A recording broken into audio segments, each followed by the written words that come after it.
Hello everyone, welcome to civil step. तो आज इस सेशन में जो है हम टेट के लिए मोस्ट इंपॉर्टेंट क्वेश्चंस या एक्सपेक्टेड क्वेश्चंस जो केमिस्ट्री में आ सकते हैं उन्हें जो है वो वन बाय वन डिस्कस करेंगे। As you all know that कि टेट की नोटिफिकेशन जो है वो आउट हो चुकी है, फॉर्म भरना भी स्टार्ट हो चुके हैं। So this is the high time for boost up your preparation. Already TET के ऊपर बहुत सारे एक्सपेक्टेड क्वेश्चंस की वीडियोस मैं ऑलरेडी बना चुकी हूँ। सो आई होप कि आपको ये सेशन भी पसंद आए और इसमें भी जो है वो हम बहुत सारे जो है वो मल्टीपल चॉइस क्वेश्चंस करेंगे और ऐसे ही जो है वो वीक में आपको most expected question from the chemistry section जो है वो देखने को मिलेंगे। तो चलो स्टार्ट करते हैं फर्स्ट क्वेश्चन से। That is a metallurgical process in which a metal is obtained in a fuse state is called. कि उस मेटलर्जी प्रोसेस का नाम क्या है जहां पे मेटल को ऑब्टेन किया जाता है जब वो अपनी फ्यूज स्टेट में होता है। और options are smelting, roasting, calcination and froth flotation. अगर मैं फ्रोथ फ्लोटेशन की बात करूं तो ये जो प्रोसेस है वो स्पेशली करी जाती है जो थोड़े से हाई मेटल्स होते हैं या मेटलॉइड्स होते हैं लाइक सिलिकॉन, जर्मेनियम, जिंक के लिए जो है वो फ्रोथ फ्लोटेशन प्रोसेस का यूज किया जाता है। तो ये भी जो है according to the question option नहीं हो सकता है। कैल्सिनेशन और अगर रोस्टिंग की बात करूं तो कैल्सिनेशन जो है वो कार्बोनेटेड ओर्स के लिए जो है वो करी जाती है in the absence of oxygen. And roasting जो है वो सल्फाइड ओर्स के लिए करी जाती है। और बची आपकी स्मेल्टिंग। देन स्मेल्टिंग जो है वो इस क्वेश्चन का राइट आंसर है कि उस मेटलर्जिक प्रोसेस का नाम स्मेल्टिंग है जहां पे एक मेटल को हम फ्यूज स्टेट में ऑब्टेन करते हैं। क्लियर है ये बात? चलिए वन बाय वन सारी चीजें पढ़ते हैं। कैल्सिनेशन क्या है? जहां पे और को हीट किया जाता है in the absence of air. और रोस्टिंग क्या है? जहां पे और को हीट किया जाता है in the presence of air. और कैल्सिनेशन मैंने पहले भी ये क्वेश्चन जो है वो डिफरेंट फॉर्म में करवाया हुआ है जहां पे मैंने ये बताया था कि कैल्सिनेशन सी से याद रख लेना कि ये कार्बोनेटेड ओर्स और ऑक्साइड्स के लिए यूज किया जाता है और रोस्टिंग जो है वो सल्फाइड ओर्स के लिए जो है वो यूज किया जाता है। ऐसे ही जो फ्रोथ फ्लोटेशन प्रोसेस है, यहाँ से एक क्वेश्चन और बनता है कि फ्रोथ फ्लोटेशन प्रोसेस के टाइम पे हम किस टाइप के ऑयल का यूज करते हैं। सो फ्रोथ फ्लोटेशन प्रोसेस में क्या होता है? Mixture of water and pine oil का यूज किया जाता है which is used to make froth in a tank to separate the sulfide ores. This is important कि sulfide ores को separate करने के लिए जो वाटर के साथ पाइन ऑयल का यूज किया जाता है for the production of froth, then हम उसे क्या कहते हैं? फ्रोथ फ्लोटेशन प्रोसेस कहते हैं। and the difference in the wetting properties of the ore and the gangue particles separate them. Gang particles क्या होते हैं? जो भी आपके अनवांटेड पार्टिकल्स होते हैं जिनकी हमें जरूरत नहीं होती है, that is the kind of the impurity. Clear? चलिए नेक्स्ट क्वेश्चन देखते हैं। The law which states that the amount of gas dissolved in a liquid is proportional to its partial pressure. तो एक देखो कितना सिंपल क्वेश्चन है, सिर्फ उन्होंने पूछा हुआ है कि लॉ कौन सा है और आपको जो है वो उसकी डेफिनेशन दे रखी है। सो अगर आप इसे अच्छे से पढ़ोगे वो कहता है कि amount of the gas dissolved in a liquid is proportional to its the partial pressure. That is मैं ऐसे कह सकती हूँ कि x जो है वो डायरेक्टली प्रोपोर्शनल है प्रेशर के। सो ये लॉ जो है वो किसने दिया था? अगर मैं डाल्टन्स लॉ की बात करूँ तो डाल्टन्स लॉ पार्शियल प्रेशर भी है, वैसे तो डाल्टन्स एटॉमिक थ्योरी भी है, तो ये तो नहीं हो सकता। और अगर मैं Dalton's law of partial pressure की बात करूं तो वहां पे क्या होता था? टोटल प्रेशर इक्वल्स टू होता था सम ऑफ द इंडिविजुअल प्रेशर्स के। गेल-लुसाक्स लॉ की बात करूं तो यहाँ पे क्या होता है? Pressure is directly proportional to temperature होता है और कांस्टेंट वॉल्यूम के ऊपर जो है आइसोबोरिक प्रोसेस में जो है वो ये लॉ देखने को मिलता है। रॉल्स लॉ जो है वो तब फॉलो किया जाता है आइडियल गैसेस के केस में जहां पे पार्शियल प्रेशर जो होता है वो डायरेक्टली प्रोपोर्शनल होता है मोल फ्रैक्शन के। This is one mole fraction. Clear है? और यहाँ पे सॉल्यूट और सॉल्वेंट को भी जो है वो मेजर किया जाता है।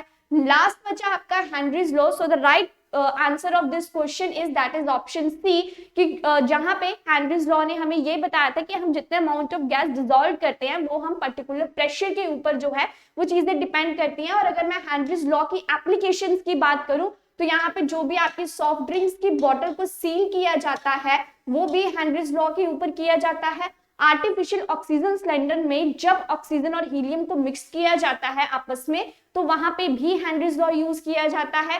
या फिर आप बोल सकते हो कि अगर हेनरीज लॉ नहीं होगा तो हमें वहां पे बहुत सारी चीजें जो हैं अटपटी देखने को मिलेंगी। जैसे कि देखो अगर आप एरोप्लेन में जा रहे हो और आपके पॉकेट में एक पेन है, तो वो पेन क्या हो सकता है, लीक हो सकता है, क्योंकि वहां पे प्रेशर क्या हो जाता है, कम हो जाता है।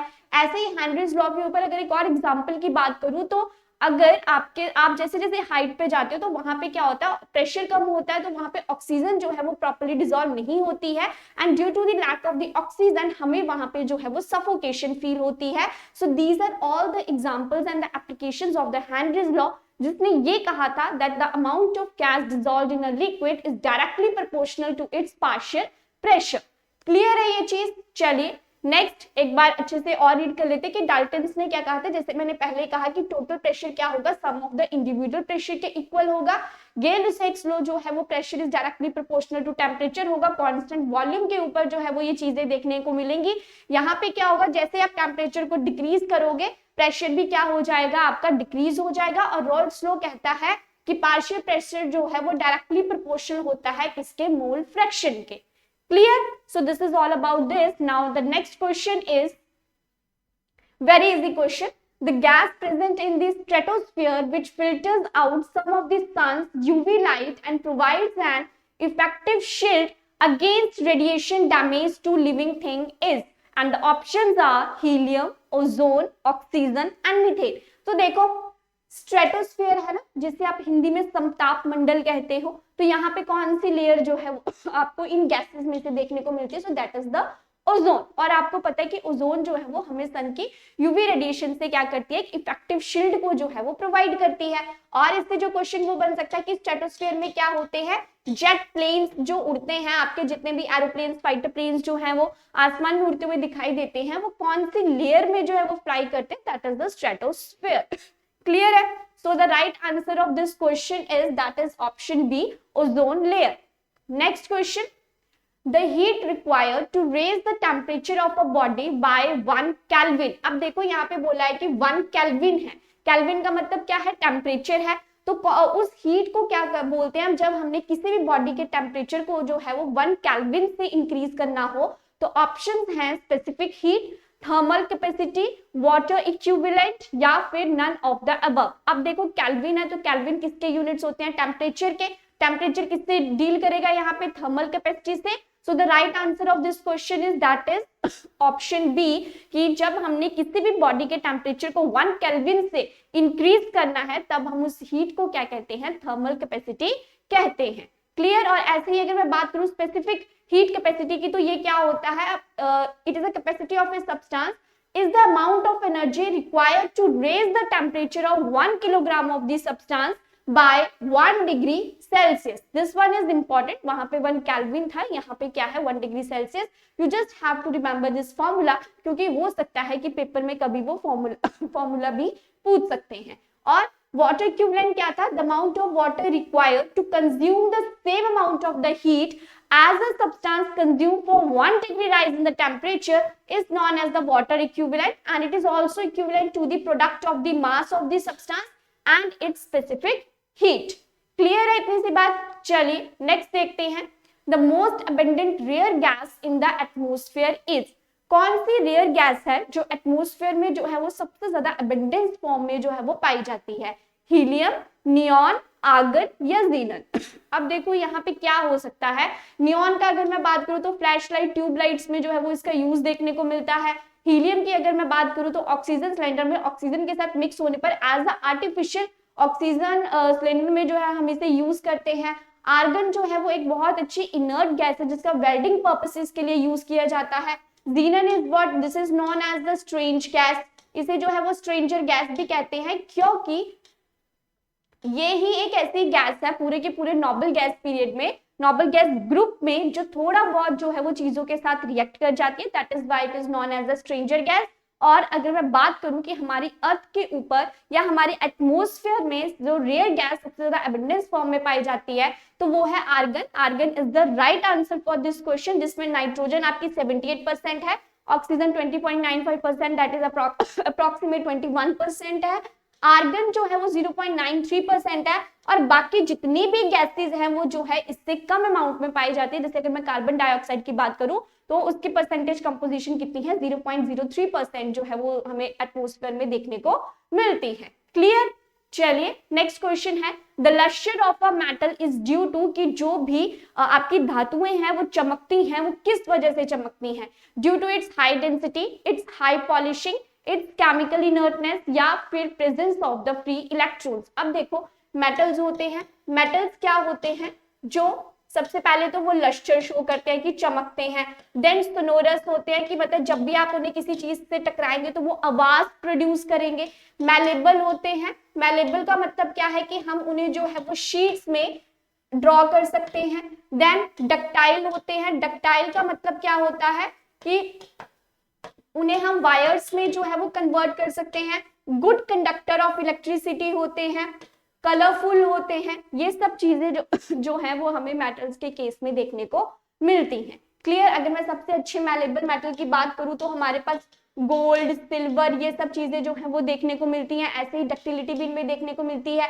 बेस्ट कंडक्टर की बात करूं तो silver is the best conductor, silver के बाद आता है आपका कॉपर। तो ये सब चीजें आपको पता है, और ये भी पता है कि ऐसा कौन सा मेटल है जो है तो मेटल की कैटेगरी में लेकिन फिर भी वो मेटल की तरह जो है वो बिहेव नहीं करता है, मेटल की तरह कलरफुल नहीं है, तो वो लेड है। और अगर अकॉर्डिंग टू द क्वेश्चन बात करूं मैं कि कौन सा ऐसा मेटल है या फिर मेटल्स जो है वो चमकते क्यों हैं, किस प्रॉपर्टी की वजह से चमकते हैं, then this is due to the presence of the free electrons. क्योंकि जब फ्री इलेक्ट्रॉन्स आपस में मूव करते हैं वहां पे, तो वहां पे क्या होता है, एक काइनेटिक एनर्जी जो है वो प्रोड्यूस होती है, जिसकी वजह से कंडक्शन भी देखने को मिलती है, और कोई भी मेटल जो है वो वहां पे क्या करता है, चमकता हुआ दिखाई देता है। So according to the question the right answer is option D.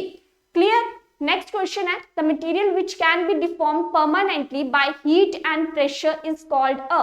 उस मटेरियल को हम क्या कहते हैं, जब हम किसी भी मटेरियल को हीट करने के बाद उसको क्या कर देते हैं, सेट कर देते हैं, मतलब उसको हम किसी भी फॉर्म में चेंज कर सकते हैं, उसका नाम क्या है। अब देखो पॉलीमर्स की अगर मैं बात करूं तो पॉलीमर क्या होते हैं, जब छोटे छोटे मोनोमर यूनिट्स आपस में ऐड होके एक कंपाउंड के फॉर्मेशन करते हैं तो हम उसे क्या कहते हैं, पॉलीमराइजेशन या पॉलीमर्स कहते हैं।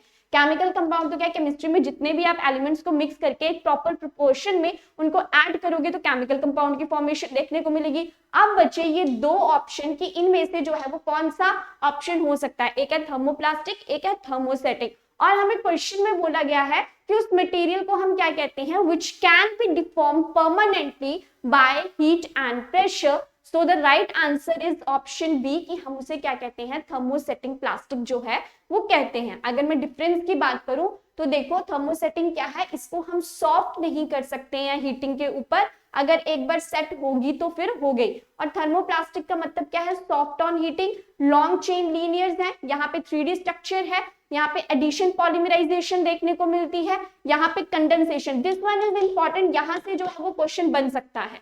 Clear. Can be reshaped and reused, इनकी जो है वो हम शेप को चेंज कर सकते हैं और रीयूज कर सकते हैं। It can not be reshaped, क्योंकि क्वेश्चन में पूछा हुआ था कि हीट करने के बाद जो चीजें सेट हो जाती हैं एकदम से, मतलब कि हम उनका रीयूज नहीं कर सकते हैं, तो वो क्या होती है, थर्मोसेटिंग होती है। क्योंकि अगर आपने उसको हीट करके रिफॉर्म कर भी दिया तो आप उसे दोबारा से जो है वो डिफॉर्म नहीं कर सकते हो। नेक्स्ट है thermoplastic soft, weak and less brittle होते हैं, और ये क्या होते हैं, हार्ड एंड स्ट्रॉन्ग होते हैं। थर्मोप्लास्टिक जो है वो ऑर्गेनिक सॉल्वेंट्स में डिसॉल्व होते हैं, और थर्मोसेटिंग्स जो है वो ऑर्गेनिक सॉल्वेंट्स में डिसॉल्व नहीं होते हैं। So this is all about the thermoplastic and the thermosetting. Clear. Next one is zone refining is used for the purification of, कि जोन रिफाइनिंग का यूज हम किसकी प्योरिफिकेशन के लिए करते हैं। तो मैं आपको बता दूं कि जो जोन रिफाइनिंग है उसमें जो है हम इसका यूज करते हैं जब हमें बहुत हाई प्योरिटी पे जो है वो मेटल्स की जरूरत होती है। फॉर एग्जांपल सिलिकॉन हो गया, जर्मेनियम हो गया, इन सब चीजों को ऑब्टेन करने के लिए जोन रिफाइनिंग का यूज किया जाता है, जिसमें वो कहता है zone refining is a very useful method to get metal with very high purity such as silicon and germanium. It is also referred to as zone melting, floating zone process and traveling melting process के नाम से भी इसे जाना जाता है। So the right answer of this question is that is germanium जो है वो हमें कैसे मिलती है, जब हम उसे ओर से एक्सट्रैक्ट करते हैं, that is due to the zone refining process। देखो जो ये वाला चैप्टर है ना, मेटलर्जी वाला चैप्टर है टेट के लिए, दिस इज इंपॉर्टेंट क्योंकि यहाँ से एक क्वेश्चन तो देखने को मिला ही है और कॉन्टिन्यूसली वे में जो है वो देखने को मिला है। प्रीवियस ईयर क्वेश्चंस जहां मैंने टेट के करवाए हुए हैं, आप वहां पे जाके इसे चेक कर सकते हो। क्लियर? चलिए next question, the high reactivity of fluorine is due to, कि फ्लोरीन क्या है, बहुत ज्यादा रिएक्टिव है, और वो किस वजह से रिएक्टिव है। फर्स्ट ऑप्शन है due to the high electronegativity, second है due to the small size of fluorine atom, या फिर oxygen availability of the, this is not oxygen, ये गलत है, यहाँ पे सिंपल आएगा availability of the D orbitals and strong fluorine fluorine bond. तो अब देखो फ्लोरीन फ्लोरीन बॉन्ड तो नहीं हो सकता क्योंकि उसने सिर्फ रिएक्टिविटी पूछी हुई है फ्लोरीन की, तो हमें एक अनदर फ्लोरीन मॉलिक्यूल की जरूरत नहीं है। अवेलेबिलिटी ऑफ डी ऑर्बिटल, तो ये भी गलत है क्योंकि वहां पे डी ऑर्बिटल्स जो है वो प्रेजेंट नहीं होते हैं। अब इन दोनों ऑप्शन में से एक ऑप्शन राइट हो सकता है कि स्मॉल साइज, हाँ ये बात तो सही है कि अगर मैं हैलोजन फैमिली की बात करूं तो वहां पे फ्लोरीन का साइज क्या है, छोटा है, बट हमारे पास क्या है, फ्लोरीन से भी ज्यादा छोटे एलिमेंट्स जो है वो प्रेजेंट है। So the right answer of this question is option A, कि फ्लोरीन क्या है, सबसे ज्यादा इलेक्ट्रोनेगेटिव एलिमेंट है हमारे पूरे के पूरे पीरियोडिक टेबल में। और आपको ये क्वेश्चन याद भी होना चाहिए, that is fluorine, oxygen and nitrogen जो है वो आपको एक स्ट्रैंड फॉर्म में देखने को मिलता है। Clear? So the right answer of this question is that is option A. Due to the high electronegativity, the reactivity of fluorine is very high. Clear? और इलेक्ट्रॉन एफिनिटी किसकी सबसे ज्यादा होती है, क्लोरीन की। ये भी जो है वो मैं आपको बता चुकी हूँ। क्लियर है? चलिए नेक्स्ट क्वेश्चन देखते हैं। नेक्स्ट क्वेश्चन है the mineral containing both magnesium and calcium is, देखो this one is also from the ore, जो मेटलर्जिकल प्रोसेस वाला चैप्टर है उसमें जहां पे आप ओर्स की एक्सट्रैक्शन करते हो वहां से ये क्वेश्चन लिया गया। और कितना सिंपल क्वेश्चन है जिसमें उन्होंने पूछा है कि the mineral containing both magnesium and calcium is, उसको हम क्या कहते हैं। अगर मैं मैग्नीसाइट की बात करूं तो मैग्नीसाइट क्या होता है, मैग्नीशियम कार्बोनेट को हम कहते हैं MgCO3, और अगर मैं कैल्साइट की बात करूं तो दिस इज व्हाट CaCO3 होता है। कैर्नलाइट की बात करूं then this is KCl MgCl2 की फॉर्म में जो है यहाँ पे पोटाशियम और मैग्नीशियम की ओर से रिलेटेड जो है वो देखने को मिलता है। डोलोमाइट एक ऐसा है जिसमें मैग्नीशियम और कैल्शियम जो है वो देखने को मिलता है। So the right answer is option D, that is dolomite में मैग्नीशियम और कैल्शियम क्या होते हैं, प्रेजेंट होते हैं। जैसे देखो magnesium carbonate dot calcium carbonate is known as the dolomite. Calamine जो है this one is also important, zinc oxide जिसे हम कहते हैं magnesite MgCO3, and carnallite is also important, that is KCl MgCl2.6H2 जो है वो देखने को मिलती है। ऐसे ही अगर मैं लेड की बात करूं तो लेड से भी जो है वो बहुत बार क्वेश्चन देखने को मिला है कि लेड की ओर का नाम क्या है, गैलीना। आयरन की ओर का नाम करूं तो आयरन की ओर का नाम क्या है, haematite and magnetite, haematite and magnetite, this one is important. Next अगर मैं मरकरी की बात करूं तो मरकरी की जो है वो एक है सिनेबार एंड दूसरी कौन सी है इसकी, कैलोमर। ऐसे ही अगर मैं यूरेनियम की बात करूं तो यूरेनियम की है पिच ब्लेंडेड और थोरियम की क्या है, मोनासाइट। क्लियर? तो ओर्स के बारे में आपको पता होना जरूरी है क्योंकि यहां से जो है वो क्वेश्चन देखने को मिलता है। तो अकॉर्डिंग टू दिस क्वेश्चन कि वो मिनरल कौन सा है जिसमें मैग्नीशियम और कैल्शियम दोनों टाइप के एलिमेंट्स देखने को मिलते हैं, दैट इज द डोलोमाइट।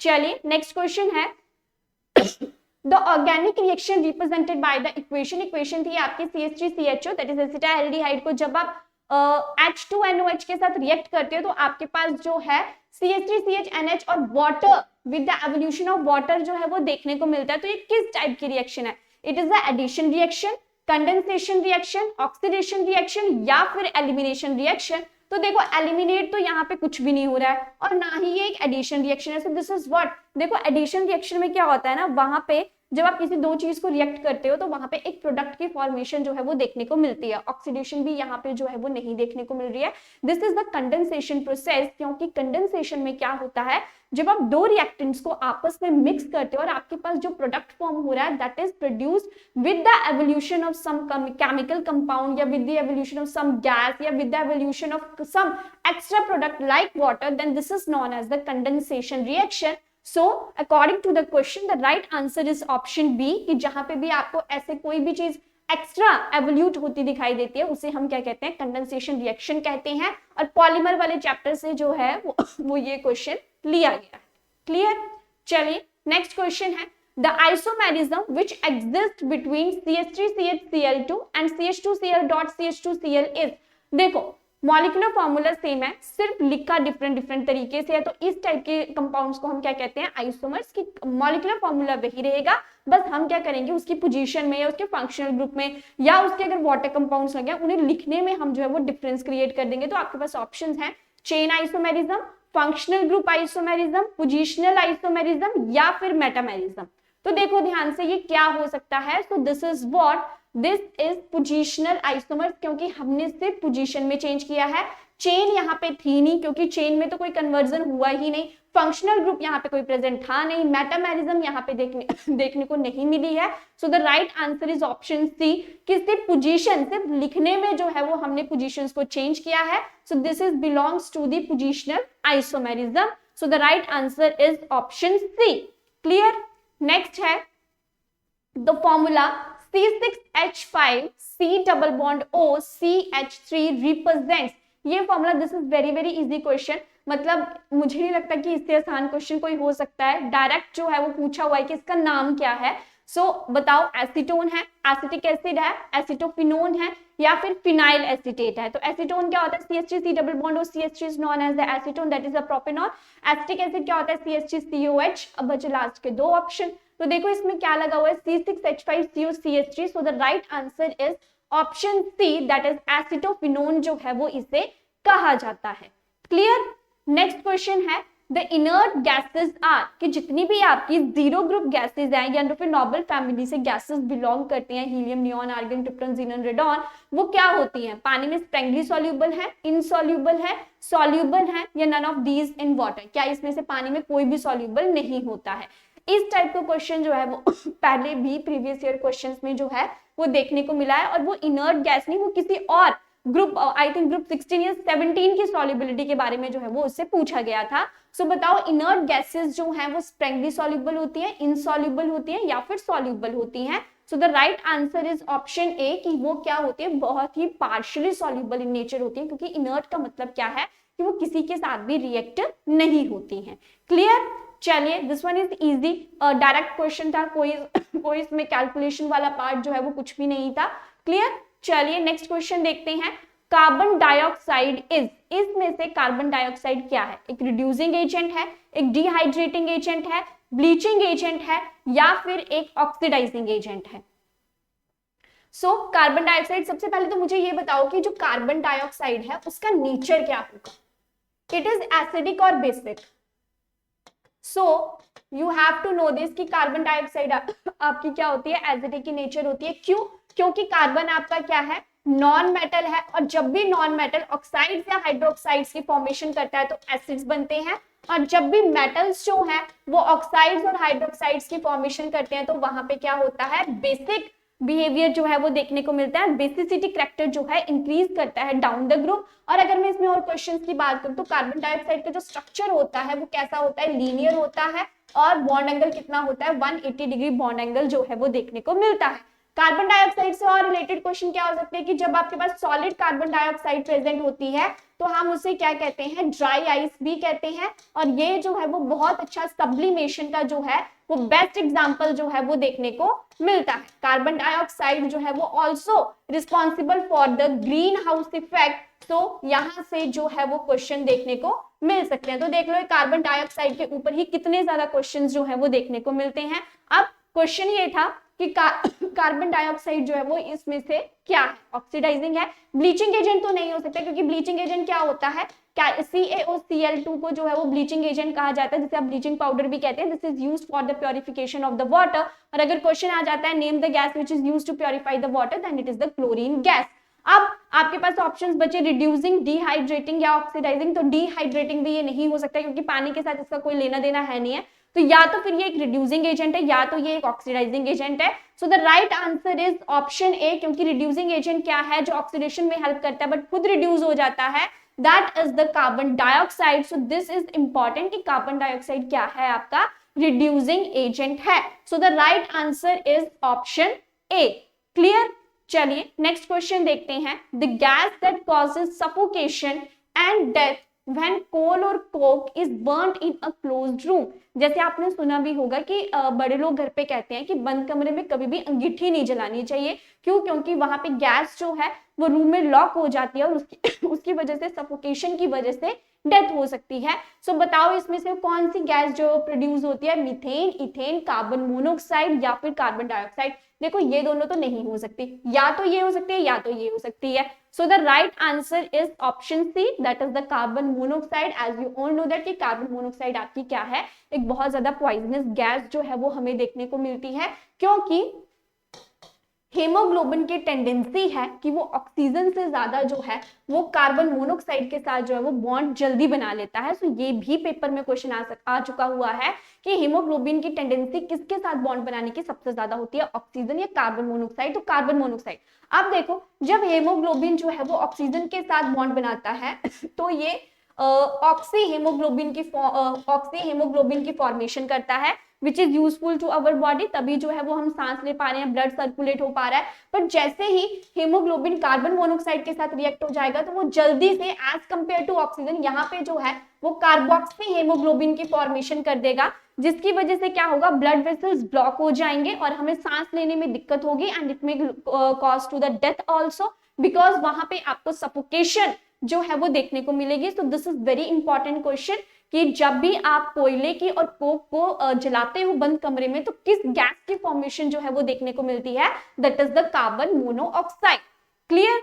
चल नेक्स्ट देखते हैं, which of the following process is used for the production of biodiesel. तो बताओ, एक तो ये क्वेश्चन आ जाता है कि जब भी आपको पेट्रोलियम रिफाइनिंग से सारे प्रोडक्ट्स को क्या करना है, डिफरेंशिएट करना है या फिर अलग अलग करना है या फिर प्योरीफाई करना है, तो किस मेथड का हम यूज करते हैं? तब जो है वो हम फ्रैक्शनल डिस्टिलेशन का यूज जो है वो करते हैं, क्योंकि ये डीजल के ऊपर और पेट्रोलियम के ऊपर ना क्वेश्चन बहुत बार आ चुका हुआ है। तो एक तो ये चीज याद रखनी है कि फ्रैक्शनल डिस्टिलेशन का यूज किया जाता है। फ्रैक्शनल डिस्टिलेशन क्या होता है, जब डिफरेंट केमिकल सब्सटेंसेस में सिर्फ 10 डिग्री सेल्सियस या 10 डिग्री सेल्सियस से भी कम जो है वो मेल्टिंग और बॉइलिंग पॉइंट देखने को मिलता है, तब जो है वो हम फ्रैक्शनल डिस्टिलेशन का यूज करते हैं। अब उन्होंने क्वेश्चन में क्या पूछा हुआ है, which of the following process is used for the production of biodiesel. तो देखो ट्रांसमिनेशन तो नहीं हो सकता, ट्रांसक्रिप्शन नहीं, ट्रांसएस्टरिफिकेशन या फिर translation. So the right answer is option C कि एस्टरिफिकेशन रिएक्शन में भी ये चीज बताई गई है कि हम बायोडीजल की जो प्योरिफिकेशन करते हैं वो हम ट्रांसएस्टरिफिकेशन मेथड से जो है वो करते हैं। So according to the question the right answer is option सी।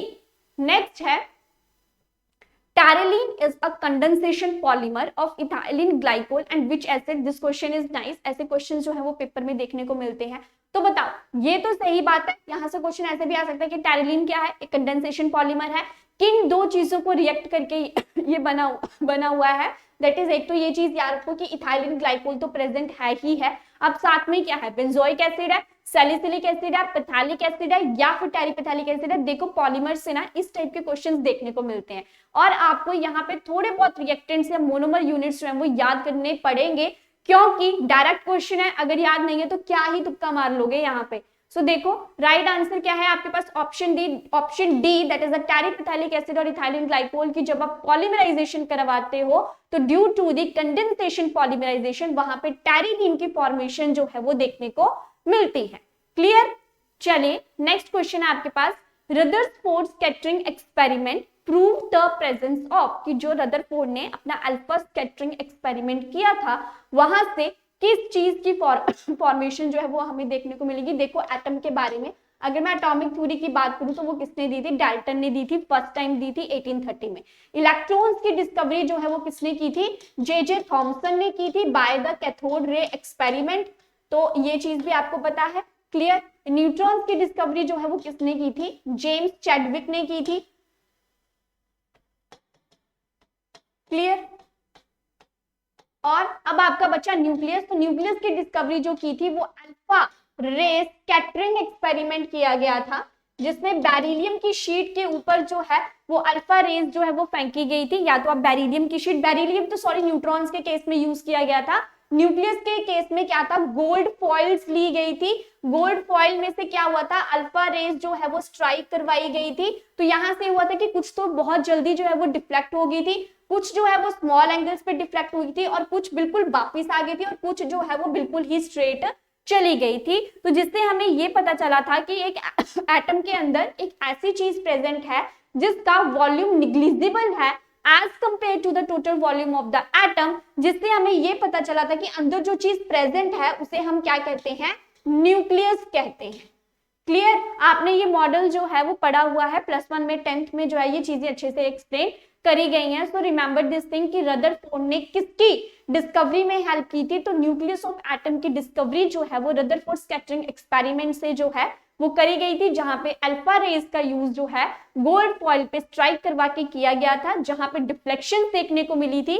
कुछ रेज जो है वो स्मॉल एंगल्स पे डिफ्लेक्ट हो गई थी, कुछ बाउंस बैक होके वापस आ गई थी और कुछ जो है वो स्ट्रेट ही चली गई थी। तो जहां पे एम्प्टी स्पेस था वहां पे तो वो सीधी चली गई, जहां पे अब वो किसी चीज से टकराई वहां से वो वापस आ गई। तो वो जहां पे जिस चीज से टकराई थी तो वहां पे पता चला था कि बहुत छोटे वॉल्यूम की कोई चीज प्रेजेंट है और उसका वॉल्यूम इतना कम है कि वो निग्लिजिबल है उसका total volume as compare to the total volume of the atom.